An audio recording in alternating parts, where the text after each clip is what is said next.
Part 1 of the Battle of Russia, you saw the Russian people's historic defense of their land against centuries of unsuccessful invaders.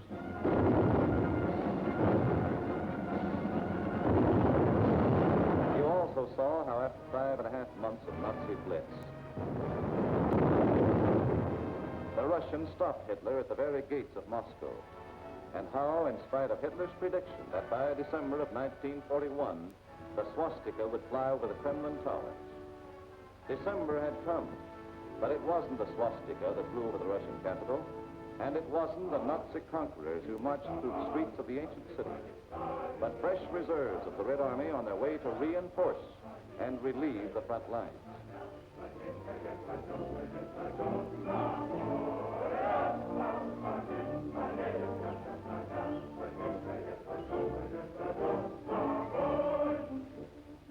The Russians read this appeal and knew what it meant. They remembered that in their past history, the time always came when they could turn and strike back. The time had come. Their old ally, the Russian winter, had carpeted the Russian land.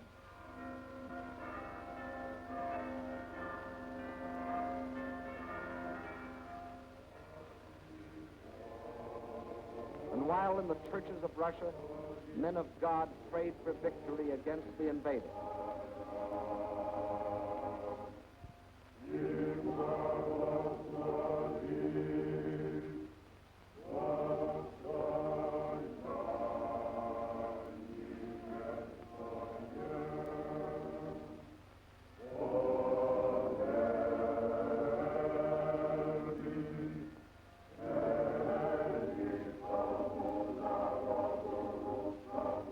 in the front lines, the men of the Red Army listened to the long-awaited order of the day. The whole world is looking to you to destroy the German hordes. The war you are fighting is a war of liberation, a just war. Death to the German invaders. Fighter command ready. Bomber command ready. Parachutists ready. Artillery in position. Tanks manned. Cavalry in position. Infantry ready. Beyond those hills is the enemy. Alive! Alive! Alive! Alive! Alive!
Now it was the Germans' turn to fight for their lives.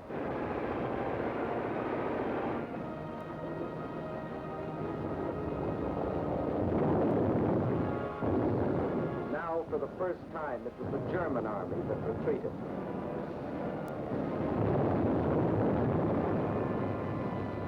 Now it was for the Germans to learn the terrors of strafing.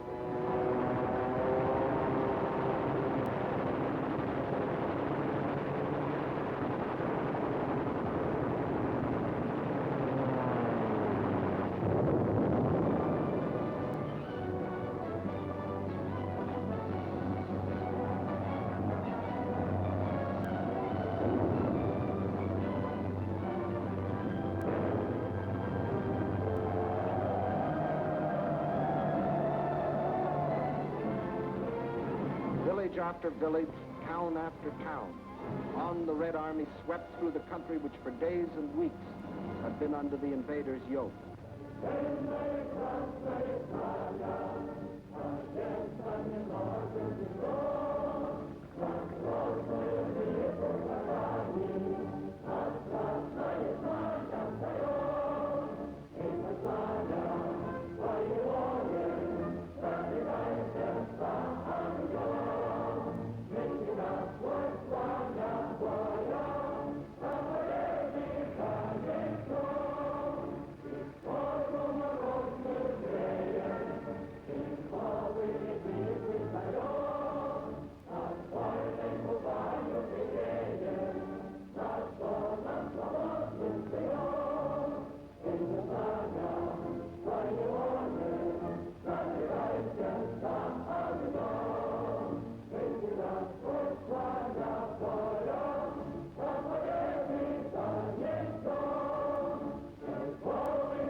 Out of the cellars, out of the forests, out of only they know what hiding places, come the men and the women and the children that had once called these towns home.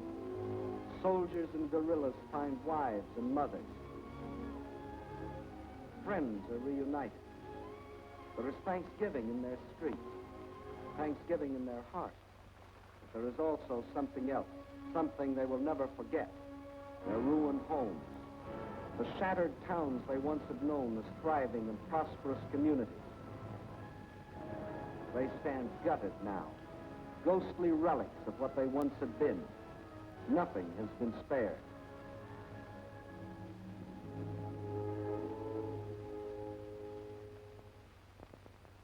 This was a museum, the former home of Peter Tchaikovsky, a man who wrote music for Russia.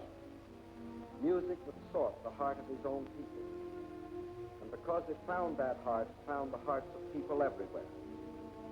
This piano concerto.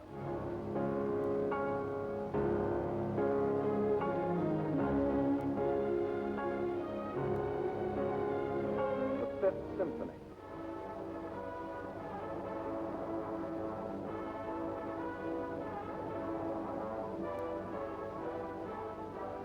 The Sixth Symphony.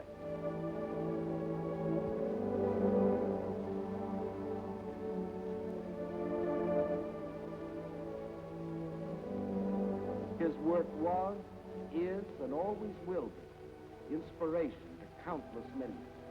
But it brought only one inspiration to the Nazis: vandalism.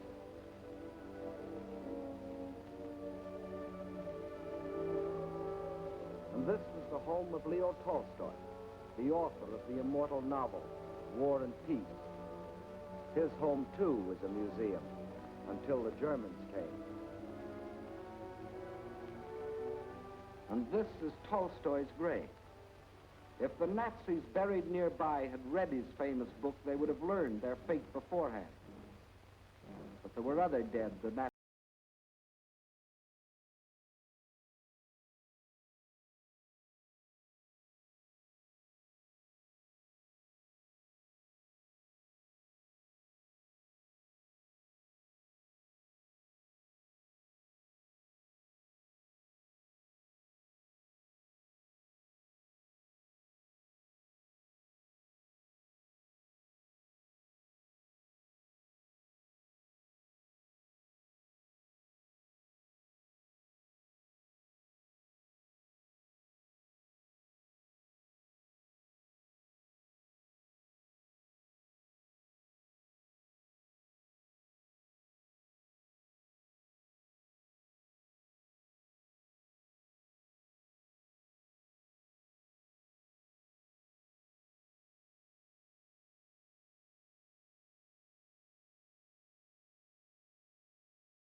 наших.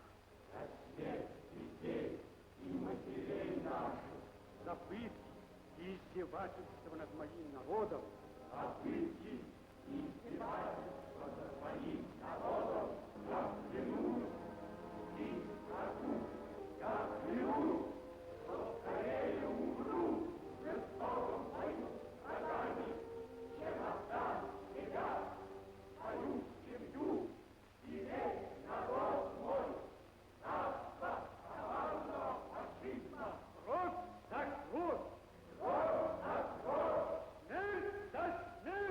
Blood for blood, death for death.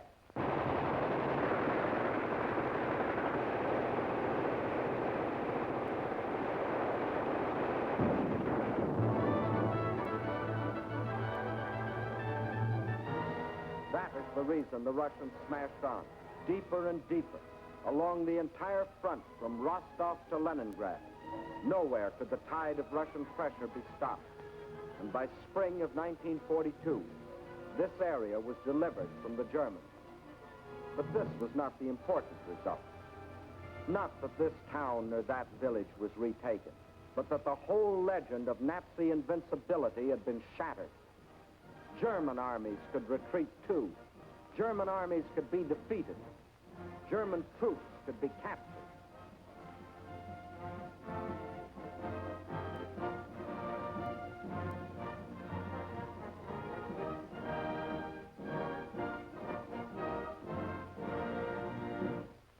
But besides this crushing offensive, there was another factor that shattered the legend of Nazi invincibility. That factor, which will live forever in the history of this war, was written by the people of this city. A city now called Leningrad after the leader of the Russian Revolution, Lenin, and which before that was called Petrograd in honor of its founder, Peter the Great. A city which today, with the exception of Moscow, is the most important center in the Soviet Union because some of Russia's largest industries are centered here, and also because it is Russia's principal port on the Baltic Sea and the base for its Baltic fleet. Here, as throughout the Soviet Union, on June 22nd, word came of the attack. But here, the city was only a few miles from German lines. And while the men of the Red Army and the Baltic Fleet moved out to meet the enemy, behind them another army was formed. An army whose weapons were shovels instead of rifles. An army of men. An army of women. An army of children. Feverishly, they dug the trenches, threw up barricades, built defenses, prepared themselves for the worst. They knew that they too were in the front line. They weren't wrong.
Leningrad's baptism of fire didn't stop with the darkness.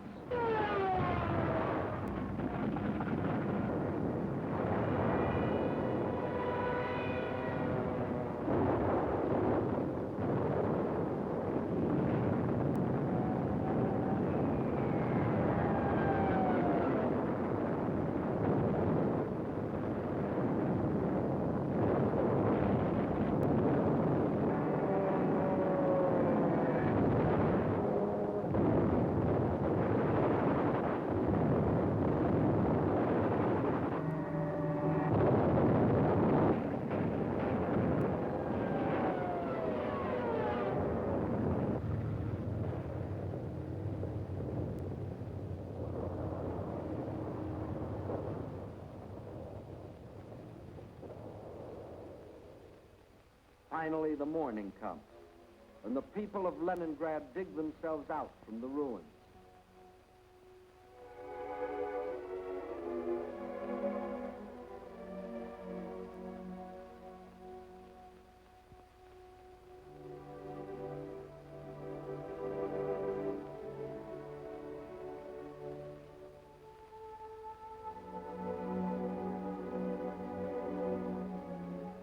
They seem very similar here to the people of London, of Rotterdam, of Warsaw.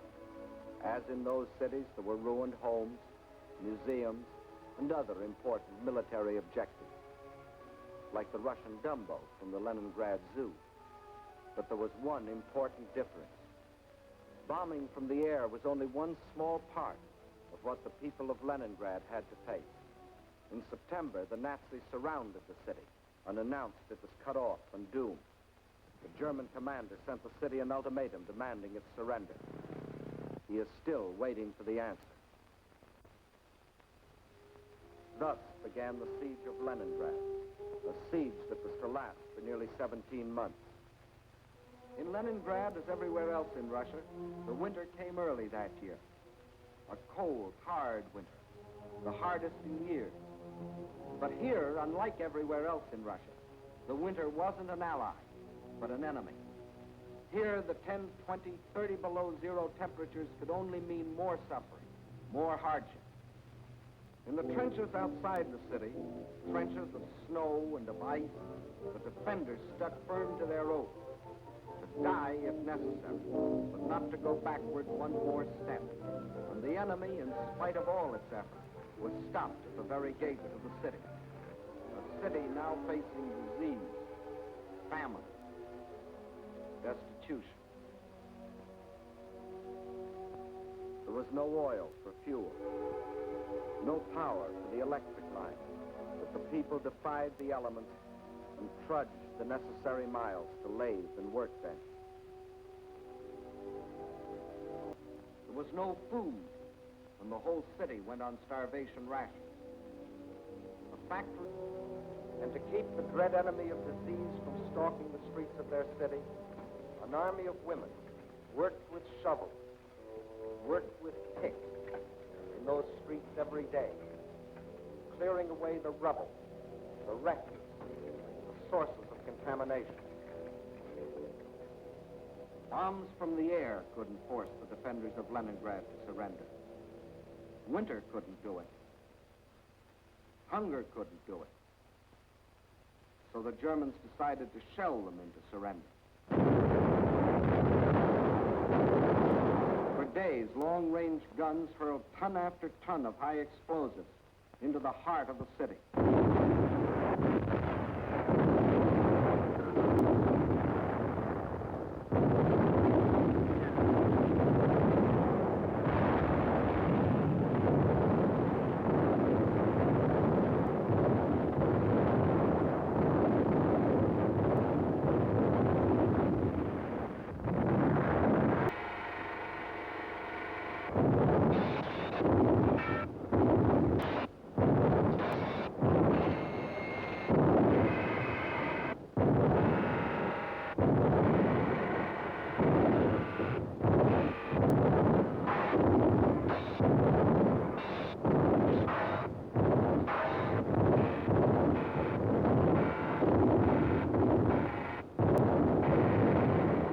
In a rain of high explosives, cut off entirely from the rest of Russia, with only their own hands to depend on, their determination never faltered. Every day, more people died of cold, disease, hunger. This was Leningrad in its darkest hour.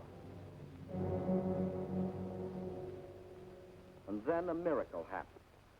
To the west of Leningrad is the Baltic Sea, and to the east and north is Lake Ladoga, 7,000 square miles of inland water.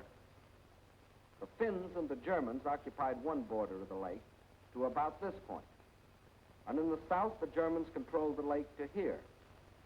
Between these 2 points was a stretch of lakefront still in Russian hands, but there was nearly 100 miles between this shore and the beleaguered city. 100 miles of what had been open water and was now snow-covered ice.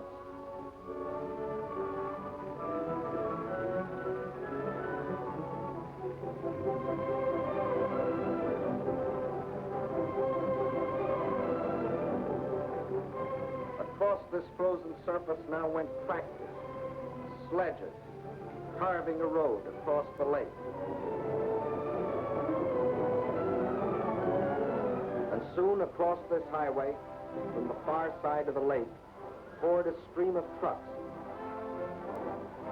bringing in food, oil, grain, fuel, truckload after truckload of fresh life for the people of the city. Too late, the Germans discovered that they had left one avenue of rescue open.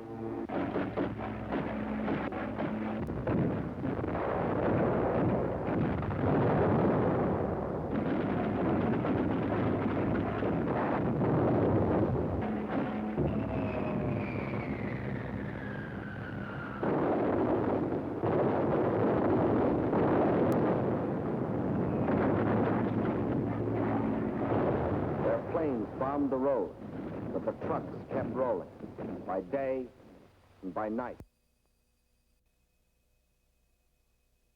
And soon more than trucks would reach the city, for the Russians were now laying a track across the ice.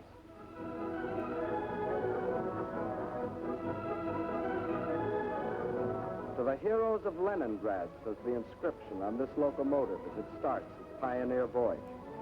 From the far shore of the lake, it brings food, medicine, supplies of all kinds. Across the lake and into Leningrad, this train is but the first of many. Trains that not only brought in supplies, but that could take out the wounded, the sick women, the half-frozen children. All those that needed better care. All winter long, the lake traffic continued.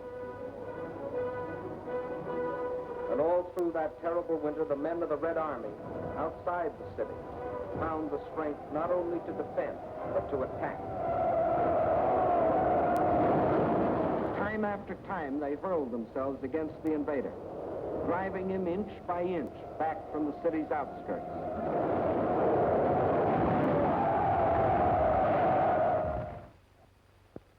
And then spring came. Spring.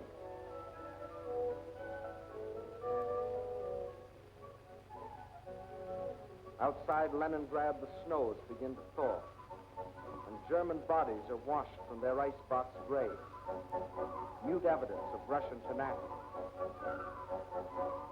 Life for the Leningrad children that weren't killed by Nazi bombs or by the horrible winter. Life for the Russian WACs, the women of the Red Army, and for the Russian waves, the women of the Red Fleet, and for the sailors of the fleet themselves, the artists of the famous ballet theater have come to offer entertainment.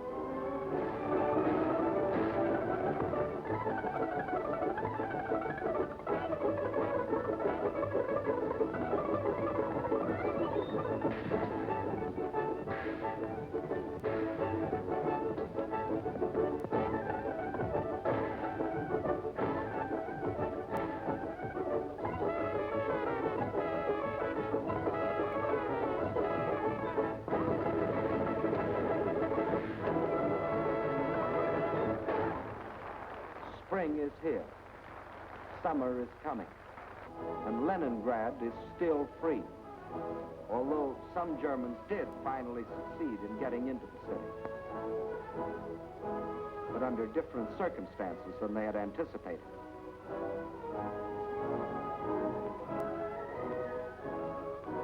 Yes, here too the legend of Nazi invincibility was shattered. Against the iron will and courage of a determined people, the citizens of Leningrad have proved that generals may win campaigns, but people win wars.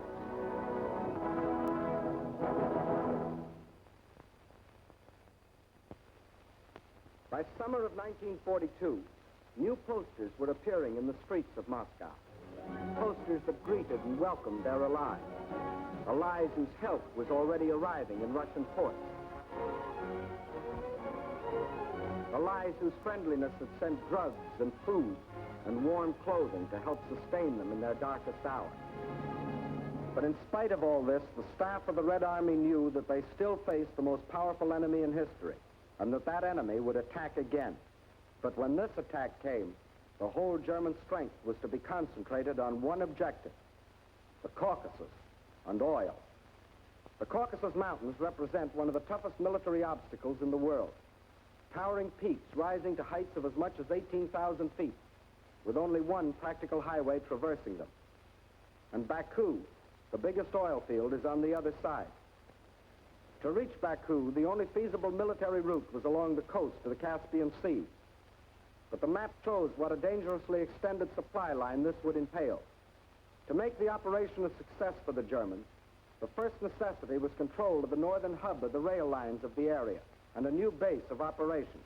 That hub was the Volga River port we have come to know well, Stalingrad, named for Russia's present leader, the pride of this generation of Russians, for it was their city, built in their time. With the capture of Stalingrad, the Nazis would have a base from which to launch a flanking attack on Moscow. With one master stroke, the Russian armies to the south would be cut off from help, and in the north, Russian factories, Russian farms, and Russian armies would be practically cut off from Caucasus oil, and also from American and British supplies, which were shipped to Russia through Iran and Iraq. German control of the entrance to the Volga and its two main ports, Astrakhan and Stalingrad, would be a crippling blow for Russia. For the Volga is the vital artery through which flowed the lifeblood of supply. Early in May, the German offensive began along a front extending from Kursk to the Crimea.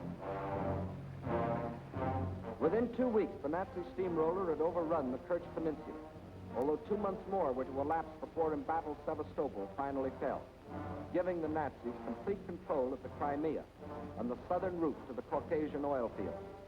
Next, they started to drive further north and drove through to the Don River in the area of Voronezh, then spread south and east until they occupied the whole area from the Don River south to Rostov.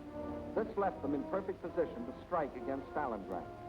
Further and further south, the drive plunged on, and by the end of August, they had captured the oil fields at Maykop, needless to say, first demolished by the Russians, and reached the northern Caucasus. Yes, the Germans were only a few miles from their goal, the oil fields at Baku, but two barriers still stood between them: Russian mountains and Russian determination. The people of the Caucasus joined with the army to form an unshatterable wall against the full onslaught of the attack.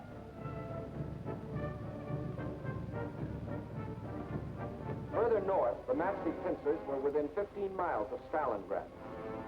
This city had become the focal point of the whole campaign. Regardless of the cost, Stalingrad must be captured. Those were the German orders. Fire! Fire! German guns, German bombs shattered the city into pieces.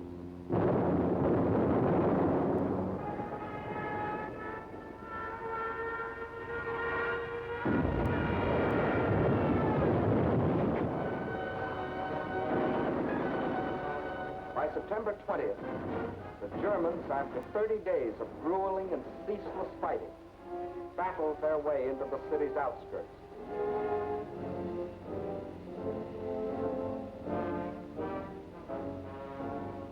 By the end of the month, their drive had carried them through the whole northwest section of the city and into occupation of part of the center, including the railroad station. On the last day of September, Hitler announced that the fall of the city was only a matter of a few days. Once more, the world was afraid a Russian campaign was lost. But once more, the Germans were to stand on the very threshold of victory and still fail. For now they were to meet a fire of fury such as they had never known.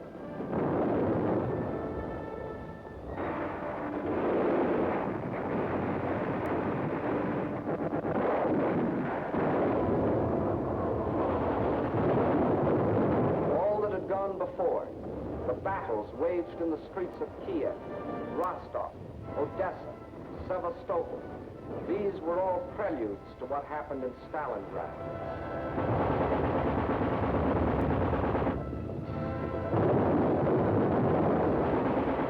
Every inch of the city was a strategic point to be defended as such.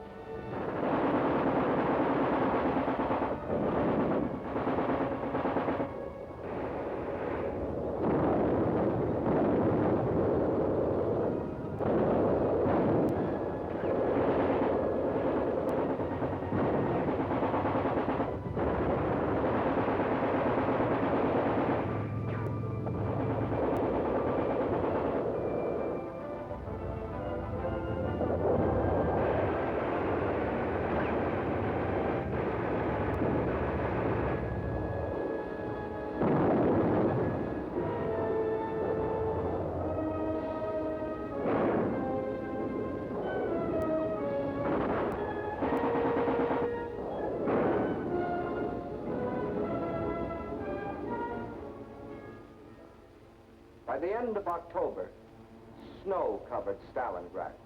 From the air, the Germans tried to force the surrender of the Russian-held part of the city.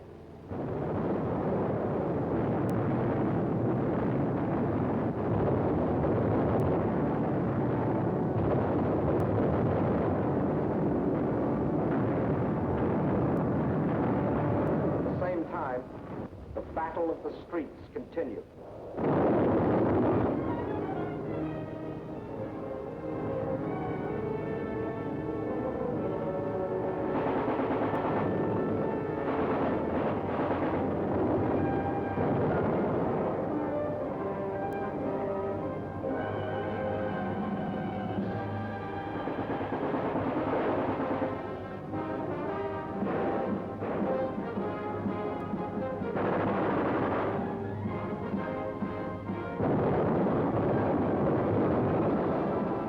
November dawned, the Russians were no longer defending their city inch by inch.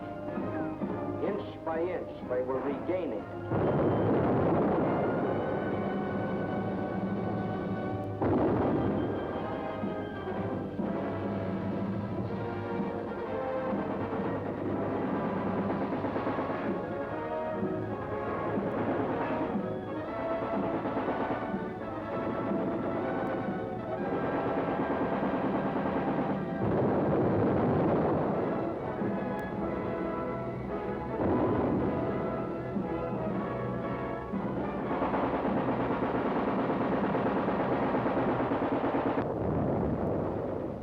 Now, as the whole world spoke in admiration of the city of steel, the ticker tape brought us breathtaking news.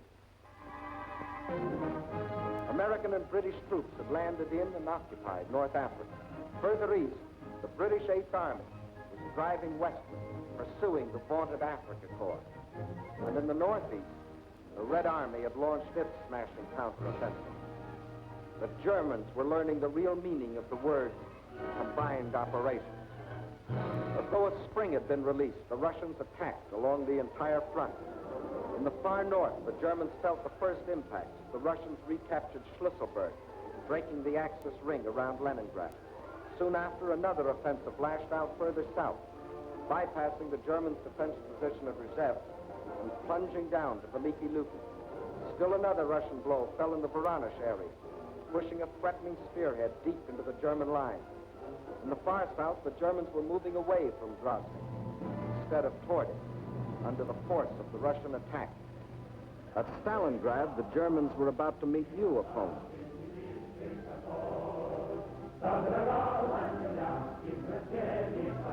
Fresh reserves were arriving from far Siberia. They had been stationed there in case of trouble with the Japanese.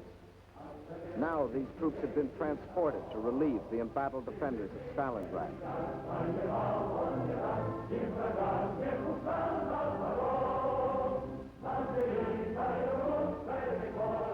And as the reserves entered the city, at headquarters, the commanders of three Russian armies were meeting.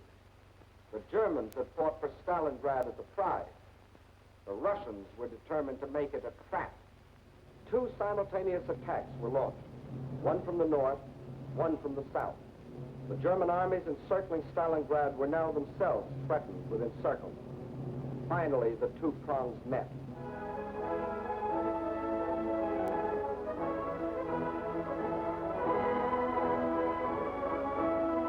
These battle-hardened soldiers of the Northern Army and soldiers of the Southern were emotional as children as they greeted each other. They knew this meeting meant the salvation of Stalingrad and of their country. And on this Christmas of 1942, the people of the Soviet Union can celebrate with happy hearts. They have received a most precious gift from the men of their army, the assurance of ultimate victory. Just as in our hometown, it is the Children's Day in Moscow. It is a happier Christmas this year. Today, there are no German bombers overhead.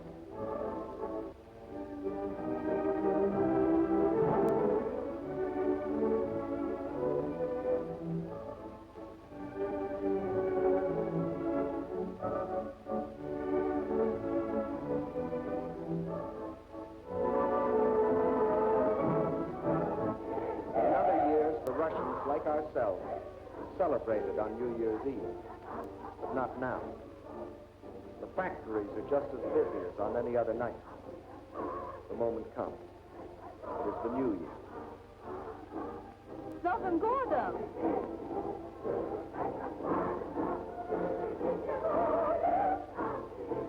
And at the front, the greeting is the same, up to a point. С Новым годом, гвардейцы! Огонь!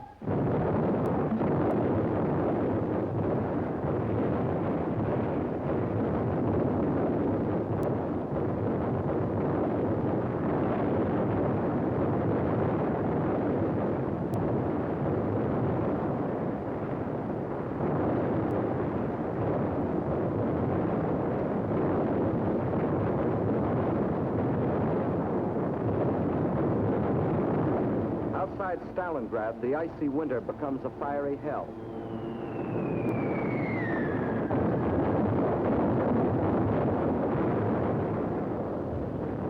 Here are concentrated the latest in Russian equipment. Flamethrowers, ice gliders, used here by shock troops to capture airfields in advance of the main army. Rocket guns, Katyusha, the Russians call them.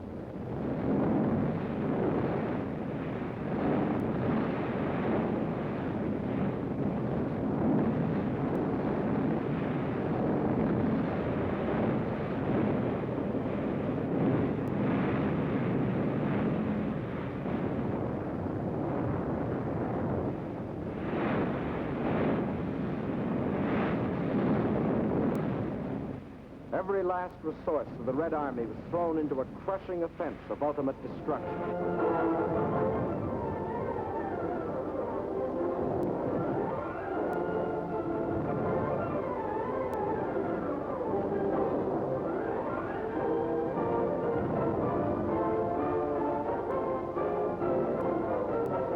This was Kyle and Kessel with a vengeance, but the Nazis were getting Kessel instead of the Russians.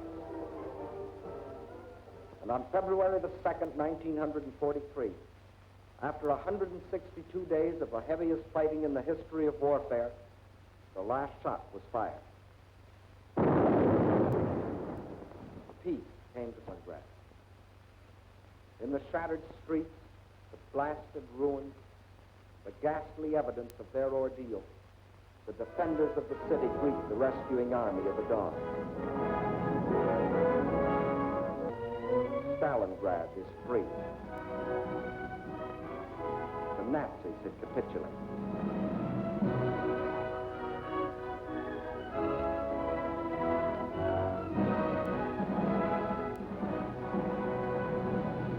The German generals who had been ordered by Hitler to take Stalingrad regardless of the cost, and who had obediently promised that the city would be his, these generals, 24 of them, who had covered themselves with such glory and such mettle on the fields of Poland and Norway and France, they now had only their past glory to comfort.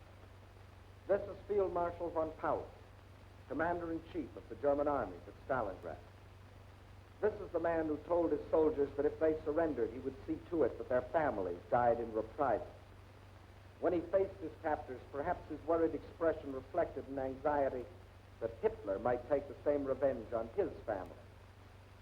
For he knew that when he surrendered, Hitler lost not only a field marshal, he lost an entire army, 22 divisions, 330,000 men.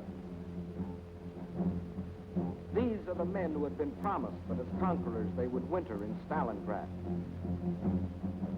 Well, it was winter, and this was Stalingrad.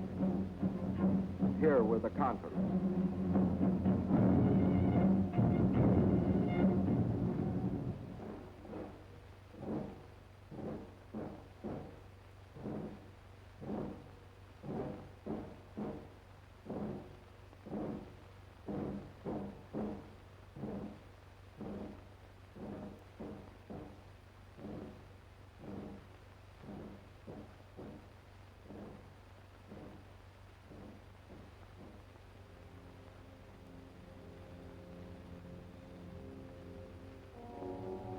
And when another spring broke over the Russian countryside, the results of the winter were clear. The invader had been driven back far beyond the lines he had occupied a year earlier. 185,000 square miles of Russian land had been freed. And in this winter campaign of 1942, the Axis powers had lost 5,090 planes, 9,190 tanks, 20,360 guns, 30,705 machine guns, more than 500,000 rifles, 17 million shells, 128 million cartridges, vast stores of other materials, and 1,193,525 men, of whom 800,000 were dead. That is the story to date of the German attempt to conquer Russia. In 1941, they tried for Moscow and failed. In 1942, they tried for the Caucasus and failed. In 1943, and for as many more years as necessary, they will not only be resisted wherever their failing power strikes, but they will be attacked, and attacked by these united people of these united nations.